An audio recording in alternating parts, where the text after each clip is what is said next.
All right. So I'm happy to introduce Stefan Brandt. Stefan and I go back a long time, since at DigiCash in the previous millennium. And since then, Right. Stefan has been pushing the envelope of digital identity ever since. So, Okay. here for Stefan. Thank you. Thanks Marius and Ben for inviting me. It was short notice. I happened to be in the neighborhood at a digital identity meeting by the Liberty Alliance industry consortium. So it was kind of boring. So I'm actually happy that I had a good excuse to leave today. I put together some slides. And I had to make a choice, of course, whether to get more technical or to keep it at a very high level. So I decided to go with the high level overview because there are a lot of issues in digital identity today that are not technical and that prevent the kind of progress that people had been expecting 5-6 years ago.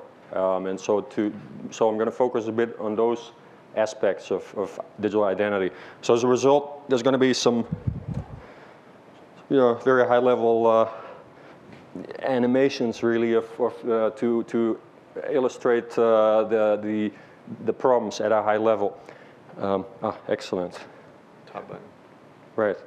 So sort of the historic, well, the traditional setting is, of course, so this slide serves to illustrate some basic terminology and what digital identity really is, what the objectives are, and what some of the basic problems might be. And then we'll get into those in the next slides.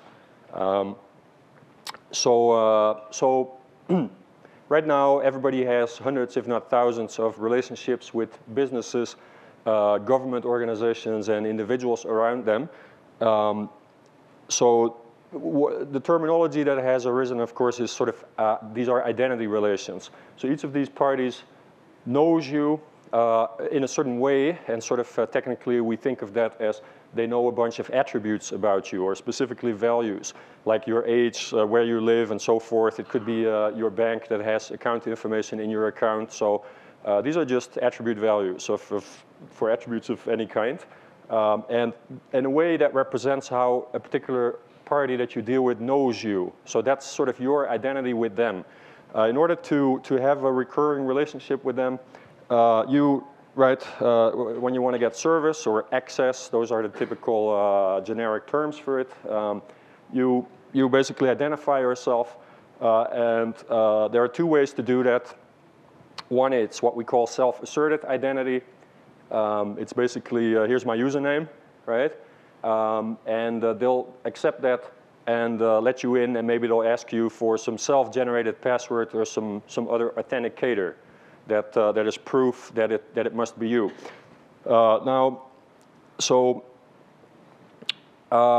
Notice one thing, and it's so this is really high level. But I'll get to the point later. That in today's world we use, here my username may be Steph. So somewhere, and it's a self-generated one, and I have my self-generated password. At some other organization, when I may have to actually enroll, maybe I have to show one or more other identity tokens, like a password or a driver license and so forth, and then they enroll me and maybe provision me, right? And then they may give me actually some kind of token, which could be a membership card at a gym club, right? So whenever I visit, I present the token at later times, and they can inspect the security properties of that token, and those are, of course, also. So this is just another way of identifying me. Here I'm not using a self-generated identifier, or I might actually. These are also, there are tons of possibilities. That's important to remember. That I may pick my own name there, then they register me, and from that point on, that's how they know me, but they do want to make sure that I cannot use other names, for instance, so that may be one reason for them to give me a token, or a badge, and do at enrollment time some check at a base credential, like a passport, so that they know, okay, I can only get one username there. So, Maybe they also want to know that I cannot transfer my access rights to my neighbor, right? So in this case, there may be some special protections on this identifier, really. So to authenticate not just the authenticity of the identifier that I'm presenting, here it's Stefan, but maybe also the security protections around it, so that when they inspect it, they can see we issued that, and it has these security properties, meaning it's not Stefan's neighbor who's showing this. And there's all kinds of techniques in the paper-based world and in the electronic world that we use to establish these different strengths of authenticity. But the ultimate point, of course, is that I am establishing an identity relation here and wherever I go. And in a way, if you think about it, when you meet a friend on the street, the same process happens, right? They have sort of account information on you, which is their perception of who you are. It's basically a bunch of attributes. And initially, they do an identification. And it's like, oh, that's Marius, right? So and then they do a lookup in an account, essentially, with all the relevant attribute information. And from there, they proceed to take action. So it's kind of a very general setting. So now the question, of course, is with the online world, it becomes harder and harder to manage all these different relationships with all these hundreds or thousands of parties, individuals, and organizations. So I do want to emphasize, by the way, here. So let's say here I'm actually using different usernames, right? So it's an important thing with regard to privacy that we'll get to, that how these parties know me, their identity, my identity with them. That's sort of the terminology we use, is not necessarily the same, right? And so, in fact, the identifier that they recognize me under may not be the same. So if they wanted to trace or link, profile my behavior across all their domains, that may be kind of tricky, right? Because is S Brands the same as Stefan? Maybe it's Simon Brands. So, right? So aggregating the account information may result in all kinds of errors, which may make the information of the aggregate value worthless to them, the value of it. So anyway, so there are the two main problems in when you go online and you have all these relations with Amazon and Yahoo and eBay and maybe your bank and you name it, more and more government online services. So the first problem, of course, is one that has been bugging the industry for 10 years, and for the larger audience on the internet, maybe more like 5 years. It's one that's the single sign-on problem, right? You have all these identifiers, usernames. Maybe you have RSA tokens for your company. But these are all ways to identify and then authenticate at different strength levels and with different properties for your own needs and or for the organizational needs. So this is kind of awkward, obviously. So the first problem that digital identity management is trying to solve, both for the enterprise and for the world at large, is can we give the users a very convenient, seamless experience when they log in to different sites where they need to identify and authenticate so that even in the same online session, you can just seamlessly go from one to the next and it all remains secure. So now you all probably have heard of Microsoft Passport, which is what started the discussions in industry really about identity. And so that was trying to achieve two things. One was to give the user that single sign-on experience, and the other was, that's the second problem, which is sort of after single sign-on. Should elaborate a little bit on that, is when I have my bank here, let's say, and here I have some government organization, and here I have some online social network. They all have information on me. That's either account information, right? Like my age, my citizenship, and you name it, whatever is relevant for them. Now there is a lot of business value and security value and personal value in an ability to share that information, obviously, across these domains. So basically, what identity management is also trying to address is, can we come up with automated ways that are also giving the user a seamless experience for transferring information that sits in the user's account over here to over there, directly or indirectly, right? So because typically what they may want to know about me, someone else already knows about me. So instead of me having to enter it again, it may be convenient if it sort of, again, seamlessly finds its way from my account over here to over here. And the other reason, of course, apart from convenience for the user, is that these may be sort of credentials in the sense of this is my bank and it says whether or not I have a bad credit status, and that's a potential landlord, and they need to know, right? So that's attribute information that in some way needs to get there. So basically the two problems are single sign-on, simplified sign-on for the purists, because with single sign-on is one form of, and the other is data sharing across domains. And of course, you have the same problem within the enterprise, where these could be different departments in the enterprise in the same building or maybe in different geographical locations. And this is an employee seeking access to a corporate resource over the network, logging in, and maybe this branch, this is where he works, and now he's visiting somewhere abroad, and he's going to this branch. He's physically accessing a door, or he's actually logging in remotely to a project resource over there. And so then role-based information may need to find its way over there, right? So this is it's an extremely general sort of problem statement, two problem statements. Simple authentication, login, and then the attribute or data sharing across domains. So those are really the two things. Now, what Passport was doing, and I'm actually skipping this here, was really the idea of, okay, you have all these account relations, and they all have information about you, to give the user that single sign-on experience and to be able to have any attribute data about the user, flow to the access point or the service point. Let's just aggregate all that information in a central account. And so whenever the user goes to an organization or an access point or a service provider, right, those are all some sort of those parties he deals with. Of course, this could be a Word document and a PDF file and some project resource. I mean, access point, service provider, it's the same thing. So let's basically aggregate all the information in a central point somewhere, and whenever you go here, they'll basically,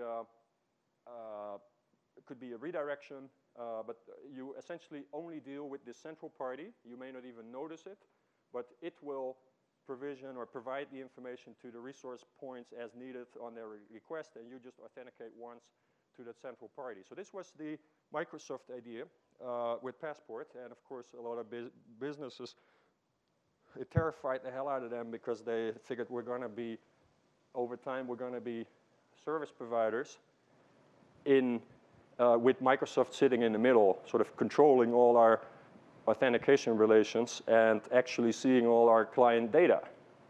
So that idea got rejected by big industry players. And so they actually formed into the Liberty Alliance in 2001.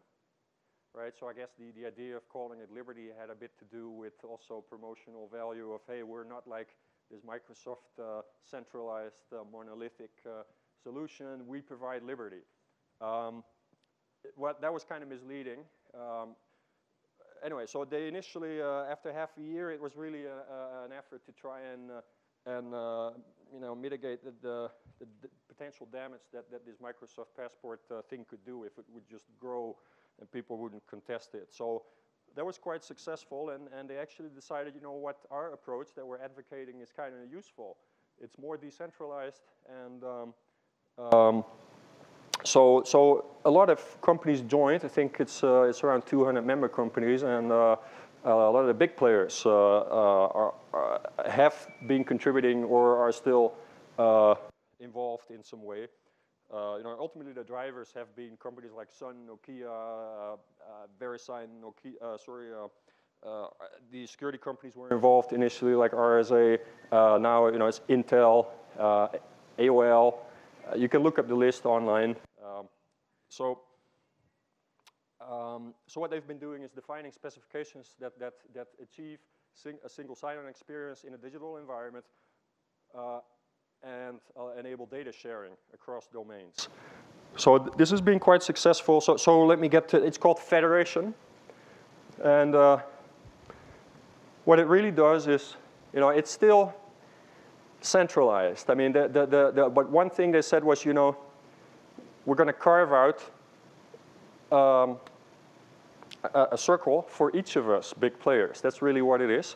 So instead of having one Microsoft, that's the only party that can sort of sit in the middle and control all these authentication relations and facilitates ultimately all the interactions, where all of us should be able to do that. That was the first change they did, right?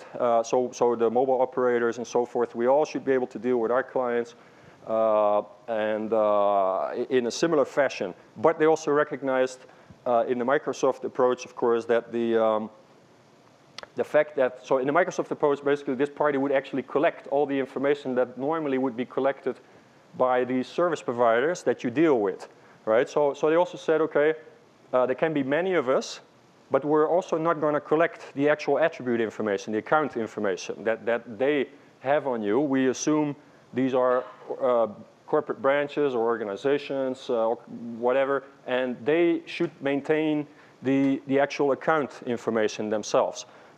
So what we're going to do is basically facilitate the flow of attribute information between them and give the user that single sign-on experience without aggregating all this account information at all these places. So there were two sort of premises on which they started to liberate more really the organizational autonomy.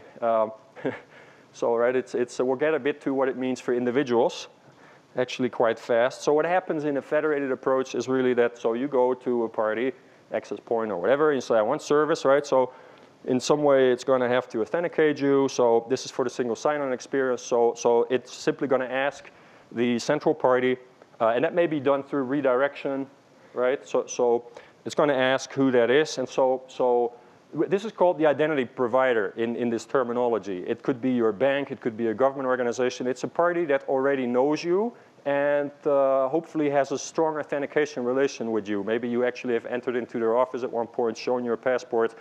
And so it sort of knows you better than maybe these parties can know you, or strong, with more security guarantees or whatever. So you may actually already have, if this is your bank, you may already have maybe that RSA one-time password generator for your online account transactions, whereas this is maybe some online service provider, right? And right now they ask you username, password, and there's obviously all kinds of security problems with that too. So the idea is that also for that reason, it may be of interest for these parties to sort of refer to a central party that they're going to rely on to do the authentication. And now, so basically, I'm just going to use my RSA token in this case and authenticate there. And so, right, and then they'll basically just say, okay, this is Stefan, right? Or so what happens in this architecture, what Liberty calls this a circle of trust. Because, trust is a very difficult word. Who trusts whom with what? And this is actually causing a lot of the lack of adoption these days. And I'll get into sort of the breakdown of what the various trust issues are, and for users and for we call these relying parties, also because they're relying on statements. And in fact, so some more terminology. This is called an assertion, or a statement. So there's this, I think Google actually implemented this for enterprise search. There's SAML 2.0, a standard that came out of Liberty and some other efforts that united. And there was a SAML 1.1, and now 2.0 is sort of the state of the art. But this is really a language, a markup language, to package any kind of assertion, which could be a citizen of the Netherlands, right, my name or whatever, package them in some standard format that can be recognized, so it's called a SAML assertion, which can have one or more statements in it, which are really attribute value pairs. So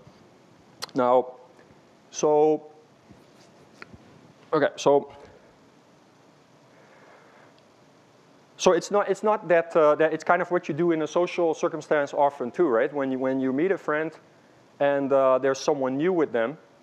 And what you're really doing is, in a way, starting an account relation with them, if you look at it in the abstract way, and you're kind of like, so who is this person? And your friend will tell you, and you trust them to tell you correctly.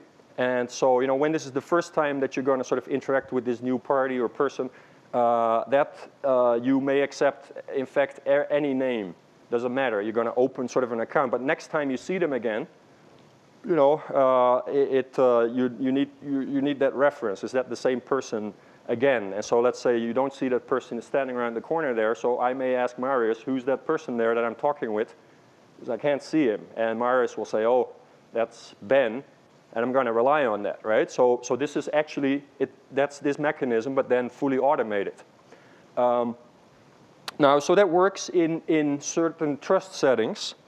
Depending on, I'm the relying party, I'm going to ultimately provide a service to, in this case, Ben as a user. So if you break it down, there are a lot of security concerns that I might have or might not have.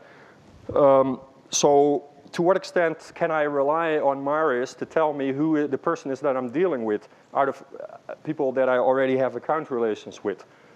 Because Marius obviously has the power to say anything he wants. And so he could basically make me believe I'm dealing with another person. And so depending on what the services that I'm going to provide, I may have a big problem with that. Or in fact, my user may end up getting damage of some sort. So if you look at it, then really this whole circle of trust notion that was advocated by Liberty Alliance. And so what they said was, oh, it's decentralized because everybody can form their own circle of trust. If you're a bunch of organizations, you can pick your own identity provider, and that will, right? So the user, by the way, so only authenticates once. So in this mechanism, the initial one was called IDFF by the Liberty Alliance, right? So I go here, that's how I'm online, I go here, they need to know who I am, I get redirected. They basically say, make this assertion, maybe it gets redirected through me over there, and they say, this is Stefan, or the person that I know is Stefan, and so now he's been authenticated, because I trust this party, I'll let him in, right? And when I then go there, through certain mechanisms, one is cookies, but there are other mechanisms as well that are more preferable. When I go here, it's possible to discover that I have already authenticated here, so there's no need to, again, do so. I'm still in the same session. So, right? So I basically, as a user, I only authenticate once at the start of the whole session, and then wherever I visit during that session, let's think of the typical example of the online sitting behind your computer experience. So you no longer need to give, so you get the single sign-on experience for the duration of your whole session. Now, all right, so the other thing that Liberty Alliance was saying is, okay, so first of all, this is protecting your privacy because anyone can be an identity provider. And then they added a twist, which is interesting, because as I said in the setup, if you look at these parties,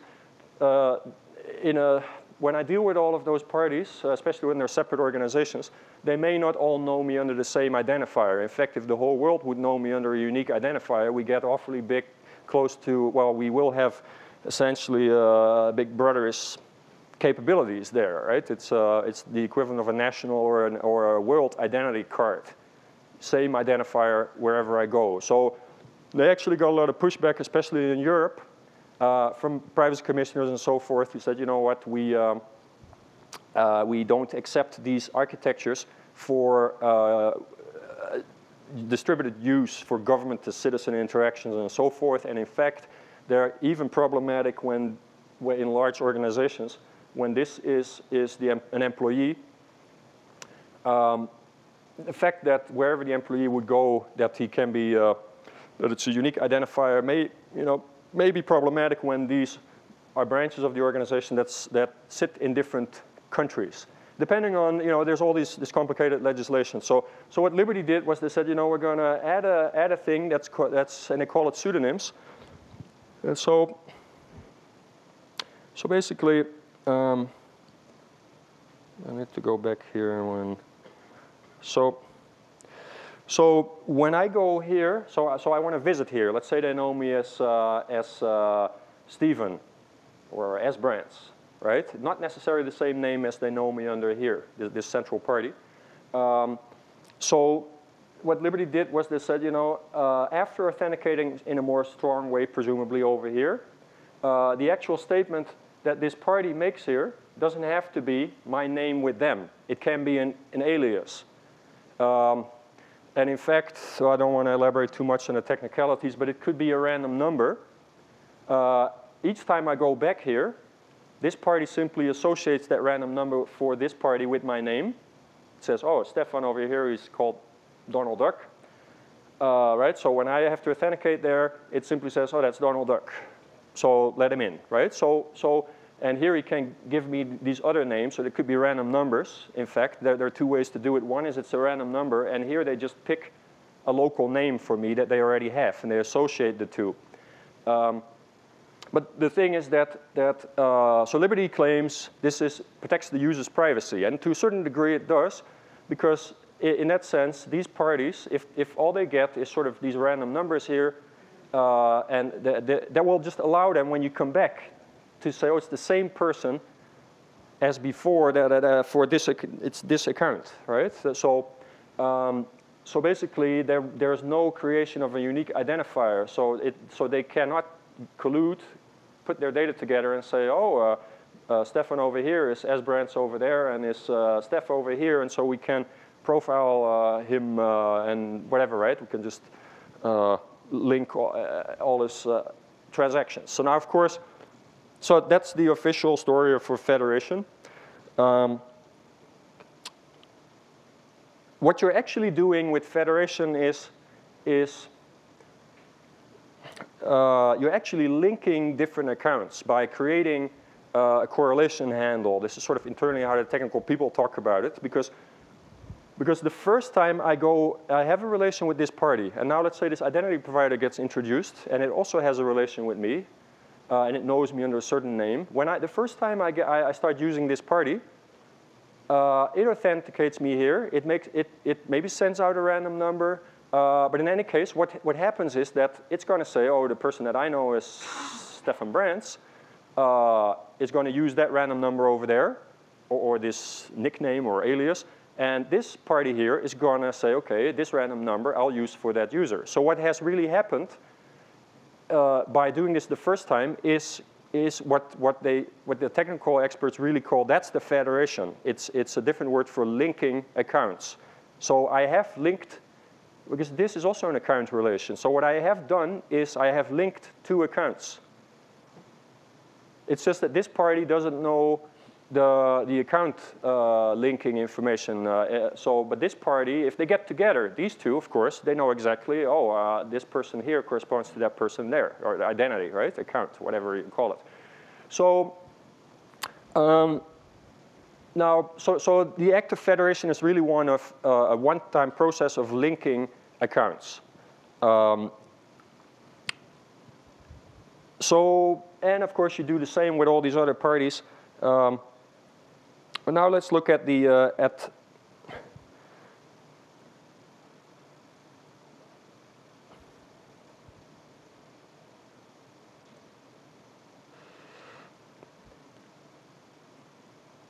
so now let's look at what this really means in terms of trust and privacy and security and autonomy and all these vague words that are so incredibly important for real-life adoption. So, you know, the federated pitch sounds kind of appealing. User gets a single sign-on experience. In a session, he can go to all of these parties that he needs to log into, and he only needs to log in once. He may never see the central party in that circle of trust. So very convenient. Secondly, user may get extra security, right? Because with all this phishing stuff going on, this could be username password, and now this could be RSA one-time password generator or something else that may be more secure against phishing attacks. It's all a matter of degree, of course. So user gets some security benefits, and you can also argue user gets some privacy benefits, or at least his privacy doesn't get worse, because these parties, they continue to know him as they used to know him, and they don't get new correlation powers that sort of these what's double-click style powers, right? That can aggregate everything across all your activity domains. From these parties' perspectives, you could say, gee, you know, if instead of having to set up username, password, enrolling people and so forth, and maybe giving them security tokens, they can offload all of that to this party who already may have that. So they cut a lot of their cost. And so that's a big benefit for them, right? And the benefit of these user benefits that are their clients. So they may attract more customers. So, you know, there are a lot of good aspects to this that it brings to service providers, relying parties, whatever you call them, and users. But now let's look at the problems, potential problems. And again, it's just a matter of the ultimate setting, whether or not these problems really matter to the participants. So first of all, so let's say an important concept is that of autonomy, which is how autonomous are these relying parties vis-a-vis the central party and each other, and what's the user's autonomy? It's a vague word, as I said, so, but it's kind of the independent, it has aspects of privacy and all of that, but also competitive intelligence and so forth. Now, let's start with these relying parties. First of all, whenever a relying party deals with me, right, they put full trust in this central party. It can claim whatever they want about who I am. So there could be a security risk. So you have to trust, they have to trust this party with not sort of impersonating. For instance, they could impersonate me and access my account here, right? Which could be an insider here, or management, or a virus that has infiltrated, a hacker or whatever. They have the power to impersonate anyone they want over here. Of course, Liberty says, you know, but they don't necessarily know who I am over here, because that may be another name, right? But again, it's just a matter of how difficult is it to do the attack, and there are ways to get around it if you're a little bit more determined. So basically, this party, if you think about it, it may also, let's say this is an autonomous party, right? It's a merchant maybe. The fact is that when the user connects in real time, this party will know, oh, user is connecting over here. So it can falsely deny access. But it also knows user's name and access point. So, which could be competitive intelligence, right? If this is national defense, it's a police office, there's a police officer that's putting a note online into a register, and there's some central department that's being corrupted, they can track and trace exactly which police officer or secret agent, let's say, is inserting information at what point, you know, which could be a problem. If it's a merchant, it's like, hey, this central party will learn all my client identities, which, in effect, if you think about it, this architecture, the federation, is in fact the credit card architecture, right? So, like in a credit card architecture, the credit card company, I mean, there are a lot of players there, but let's look at it as one party. It's just broken up into all kinds of processes that may be managed by different companies. But there are certainly some of them, like First Data and so forth, right? So they see exactly which consumer is going where at what time. So they may have an idea of what you're buying there. So in a general identity sense, that holds true as well. So anyway, so it could be competitive intelligence, it could be security issues, it could be privacy issues. The fact that it knows at what time which user is visiting. Now, so basically, so the trust, it's not black and white. It's not like I trust this party with making these authentication statements. I mean, there are a lot of things you have to place your trust in, right? You may trust the party with one thing, but not necessarily 5 other things. So from the user's perspective, so there's the impersonation capability, the false denial of access capability, the privacy or sort of the monitoring capabilities that exist across the entire circle, like with a credit card company, so they can get a lot of valuable information that neither of these will ever get. And so, in fact, my suspicion has always been that, you know, that there are sort of perverse incentives, is a general term, right, for organizations to claim, hey, we protect your privacy because we do not allow these parties to link because we give you them aliases here, so they never learn you under a unique identifier. But the other incentive could be, by preventing these parties from learning that, this party has more power in gathering all that information that these will never get. And so now, well, after 5 years of rollout experiments, the interesting thing is that a lot of these kind of concerns have actually popped up. That, let's say this is a mobile operator and these are service providers in the mobile space, and they're like, gee, now this party is going to know all my client data.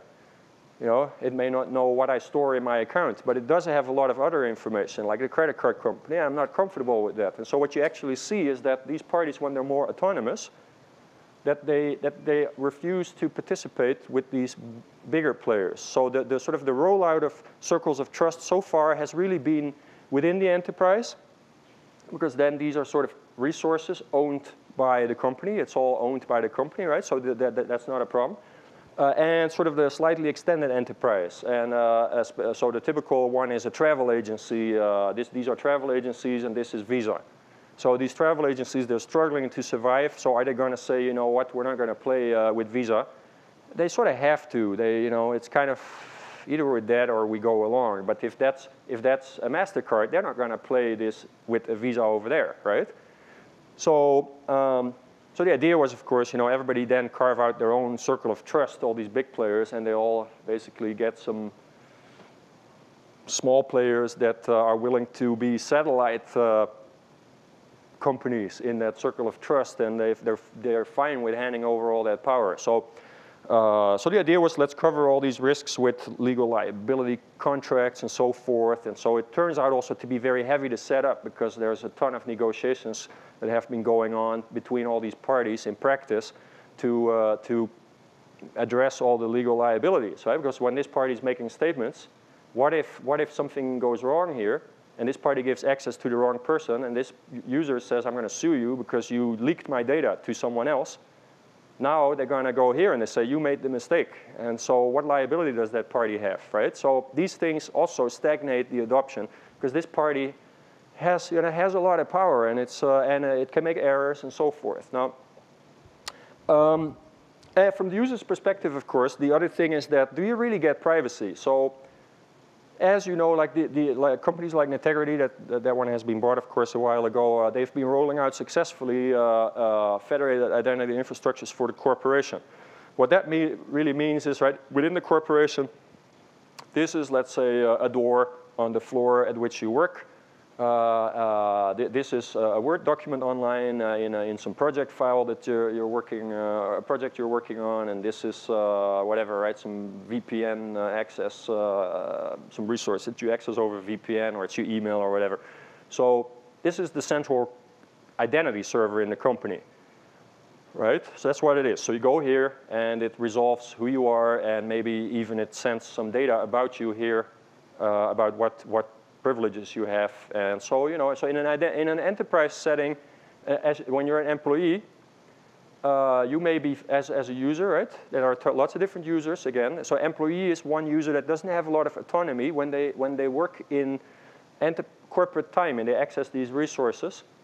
It's kind of fair, maybe, you know, to a certain degree, that they can monitor centrally in real time all your actions. And obviously there are some sensitivities already right there, because some people have a legitimate use to be at work and do something for personal reasons. There's an emergency or whatever, and in fact, obviously in today's technology climate, a lot of people work long hours, so they have to be able to do stuff in between from work that is personal. You know, so there are sensitivities, and there are actually laws as well about. So there's a surveillance capability there. But now let's say you're not a different, more autonomy. You're not an employee in work time, right? So the second step is you're an employee who's in work time but needs to do something personal. It's already a little bit more of a concern to you that this power is, this can just keep a file with all your actions, right? Logged in here and there at this time, and was in the bathroom for an hour there or whatever. So now let's say you're a business partner, and you work on a project, and you have to access project files over there. So now, in that case, you're not working for them, and you or your company may actually figure, is it necessary that every time my employee in the joint project is accessing a project file, that they can see exactly which of my employees is accessing that file? I mean, that's competitive information. They may see who are my most productive employees and so forth, and all they need to know maybe is that out of the 50 people that are working on this, he's authorized to make edits to this document. You know, it's just a random example. You can, to clarify the kind of sensitivities that there are that have to do with the autonomy, it's the word that I use. As I said, it encompasses privacy, security, competitive intelligence, all these things you have in the real world that it's hard to just enumerate them. You know, so if, and let's say the ultimate autonomous party is sort of like you as an individual, you're maybe a consumer online, right? So you visit resources at Yahoo or eBay, and maybe, you know, they could start asking you to log in more and more, right, for different areas that you're accessing. So, you know, so is it necessary that they can trace all your behavior when you're just browsing for what you might want to purchase? Now, so there, because you're more autonomous, you may have more concerns about the powers that are in there to track and trace all your behavior. And let's say you're a citizen in a government online, and 10 years from now, all your government services are modernized, and they've all been, right, you access them online. May not just be through your laptop or computer, but by a chip card with wireless connectivity. You know, it could be public transport, whatever, where you go, it's sort of, and it would work like this, right? So entering a bus is just an access point. Maybe, you know, it's going to be like your card, it sits in your wallet, it's just going to authenticate essentially to a central organization in government and provision whatever data is necessary for the bus driver to say, okay, you have access, right? You're a senior citizen, for instance, so, or you get a discount, or whatever. I mean, these are examples, but you can come up with millions of them in different circumstances.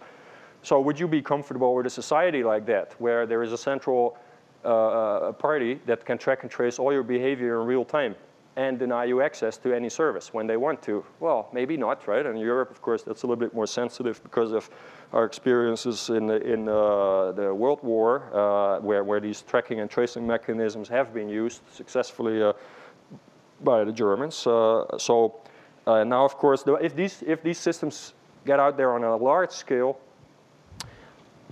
there are concerns, and one of the big problems is that, so in a small circle of trust, right, it starts within an organization, let's say. So what it really does is, it's not decentralizing within, it's creating a centralized authentication capability and identification capability. And yes, there may be, let's say, different companies all have their own identity server, right? But across these circles, so if you have a circle there and a circle there, we cannot do for the user. I have to, when I go to a resource here and then to here, now I need to authenticate here. So I lose my single sign-on experience and all the benefits. This circle is still a silo as much as this circle is. So the evolution is going to be like in a credit card business where, let's say, that's a Visa and that's a MasterCard. So I don't want to have different, right? I want to do the same with these. I mean, these silos are just expanding at the perimeter a bit. That's how you can look at it. So, but to allow free flow and to continue that growth process, these parties, these identity providers, they're naturally going to search to form a super identity provider. All they need to do is, right, here they know me as, let's say this party knows me as Stefan Brands, and I have some authentication token, and it says, okay, Donald Duck here, Mickey Mouse over there, Goofy over there, or whatever, or aliases, right? And it keeps track of them here, and here this party may know me as S-Brands. Again, so it's the same problem, they cannot, but I can federate between these two. And so then they just basically put their account information together and say, okay, S-Brands is the same person there. Here he has these 3 aliases, there he has those 3 aliases with these parties, so now he has 6 aliases. So it's simply, and this is going to be a natural evolution. So the whole decentralized story is a little bit dubious when you bring it to larger scale, society-wide scale, because there's going to be a rise. I mean, those are speculations, but what we see now is that, yeah, there are identity providers that are starting to begin, and people are like, oh, there's going to be millions of them.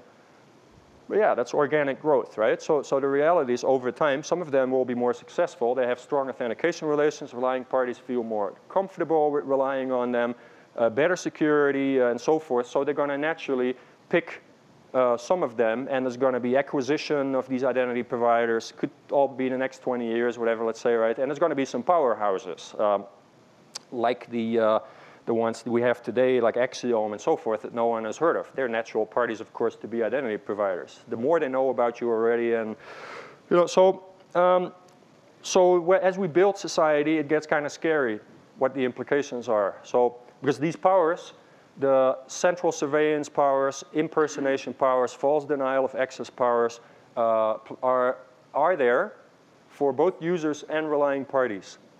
And whether or not that's a problem, it's also a matter of scale. You may not worry when it's a lightweight service you give here, but for very sensitive services, you may definitely worry about these capabilities. And the more players are in the circle of trust, you may get more concerns. So it's all a matter of scale as well. Now, so here's something that today is called user-centric identity. And how much time do I have left?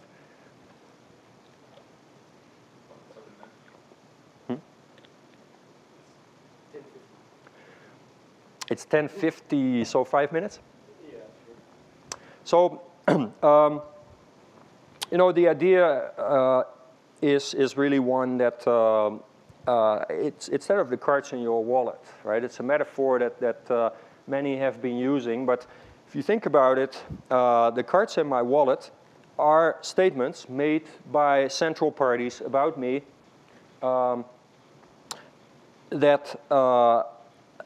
that I show to others. So it could be an identifier, right?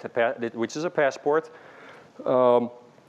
It could have all kinds of other information on it, health insurance cards, driver licenses, and so forth. And so you can think of all these statements that a party might make as there are assertions, as I said, statements, claims. There's different language for it. Now, so instead of these statements going in real time, either directly or redirected through me to a party over there, it's actually possible to involve me more as a user, right? And the ultimate involvement, of course, is kind of the idea what you get when you have the cards in your wallet, paper-based credentials, which is that when I need to show information over here, there is no central party involved at that very moment. I just pull out a card, whatever the information is they need to see. It comes from this party. They can see the authenticity of the statement, and I present it at any time. I can show the data that I need to show. So it's an offline transaction, and in fact, with the plastic cards, when I wave my card and you need to know I live in Quebec, you look at it, okay, Quebec. There's no sort of audit trail that stays behind necessarily that allows these parties, even if they get together, to track and trace all my interactions on that basis, right? Of course, we have very limited cards today because they're kind of expensive and so forth. But in a digital world, it's possible to do the exact same mechanism. And of course, this traces back to the roots of when I worked at DigiKiss, where Marius worked as well, much longer than I did. That's why I brought in the credit card example as well. Like in the payments are really a matter of assertions or claims that are made by central parties about value. If you think about it, identity, digital identity is really any kind of assertion about a party, a user, a chip, or an application, whatever it is. It's a very general thing, and so like in the payments business, you have lots and lots of different payment mechanisms. So you have these sort of centralized ones that resolve everything in the back end, like credit cards, debit cards, and all you do is sort of authenticate once, so they know who you are, and then data flows in the back end, right? That's what it is. In that case, it flows from one account to another. It's an attribute here that says $50 that gets decremented, and here it gets incremented by 50, and transfer of $50 has taken place. So that's effectively once they have linked up the accounts, they can transfer in the backend attribute information about me, and it's account balance information. So if you look in the real world, we have, in the payments analogy, we have cash, right? So, which I take out of an account, and I can store it, and I can present it anywhere where I want. It's unforgeable, it's self-authenticating, and it gives me privacy, because there's actually nothing in the coins that can be linked back to my identifier, let alone a globally unique identifier. So it's possible to do all these things digitally, and mimic for the relying parties and sort of the identity providers the same, exactly the same experience, because ultimately this is just a data flow issue, right? They need to receive assertions from this party about me, and they have data about me already in their account. And so how that data gets there, whether it's a matter of I sort of authenticate and now my accounts are linked up and they can transfer directly or directed through me with all the problems that it gives rise to, or whether that data actually flows really through me and I can even store it in long-lived form, and I can, when I show it, there is no linkage. There's no common identifier. They get what they want. Exactly the same information. So their experience can remain the same if you build it properly. So of course what it means is there's more, and this is why this hasn't happened in the real world, and it's very frustrating for people like me who've worked way too long on this stuff, that what's been holding back the adoption is that the federated mechanism does not require a smart client. You can do this, and it's been designed for that with a zero-footprint browser. I mean, there are weaknesses with it, but you know, with ever more sophisticated phishing attacks, man, in real time. But you can do these redirections and post data and whatever with standard browsers. So people don't like running Java applets, or let alone installing executables and so forth. So goes the argument, at least. Whereas this requires client intelligence. Of course, now, in contrast to when we were struggling at DigiCash, now these devices are all out there, and they're powerful to do all the sophisticated processing. And you know, to become a first-class sort of citizen, that's ultimately that's what I'll end up with, is to be a real participant in an identity infrastructure. You cannot have all the rights that may matter or do matter without also being intelligent, right? I mean, it's actually hard. That's the irony in a way. You cannot expect to address all these challenges in a way that leaves the client literally dumb. You need intelligence here, and you know, so mobile phones and so forth, they're ideal vehicles. And so we actually, as a startup, that's why we had Nokia as an early stage investor. So if they were also contributor, one of the main ones to Liberty Alliance. So unfortunately, the field is moving very slow, and you know, but Google, of course, would be a nice party to because you control the desktop more and more, to actually, you know, you could build this stuff in that's very user-centric. Microsoft has been doing this with Card Space, which is coming out, I don't know, 1 or 2 weeks from now in the consumer version of Vista. And my guess is that 1 or 2 big, well, they've announced 2 very big players will come forward and say, we're going to be identity providers in Card Space, which is more user-centric, but it has all kinds of problems that it hasn't addressed yet. And so it's probably a Citibank and a Visa, I'm speculating. But yeah, as a Google, you know, I would say would be good to be involved in this, and the whole do no evil mantra obviously fits nicely with something like user empowerment. So I'll leave it at that. I have 20 more slides. As I said, I wanted to give the basics. I think it's important.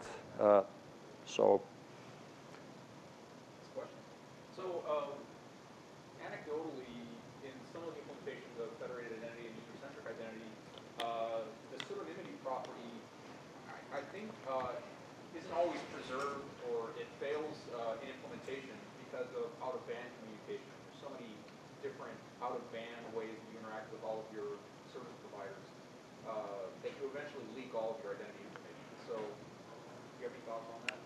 Yes, so basically the question is, are the privacy properties of identity mechanisms contravened by traceability at the transport layer, or just the ability to correlate data in the backend or in other ways? And yes, certainly that takes away the pure privacy that you could get at the identity data flow level. So if your IP addresses leak, right? So yes, so they can maybe use to link you.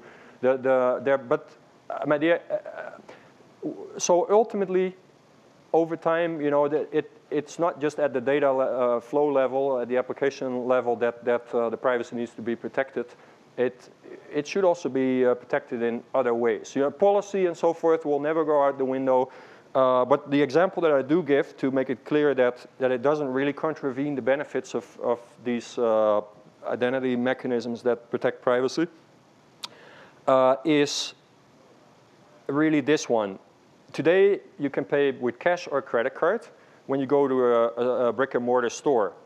Now, when you pay with cash, the fact that the merchant may have a digital camera hanging above the counter, does that imply that paying by cash no longer gives you more privacy than paying by credit card?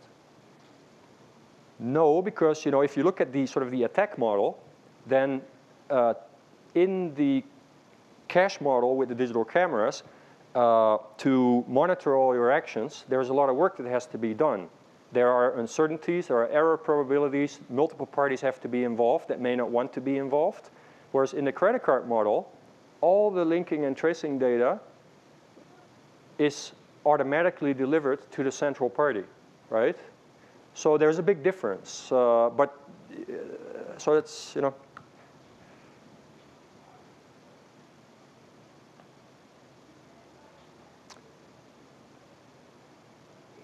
Well, thank you for your attention.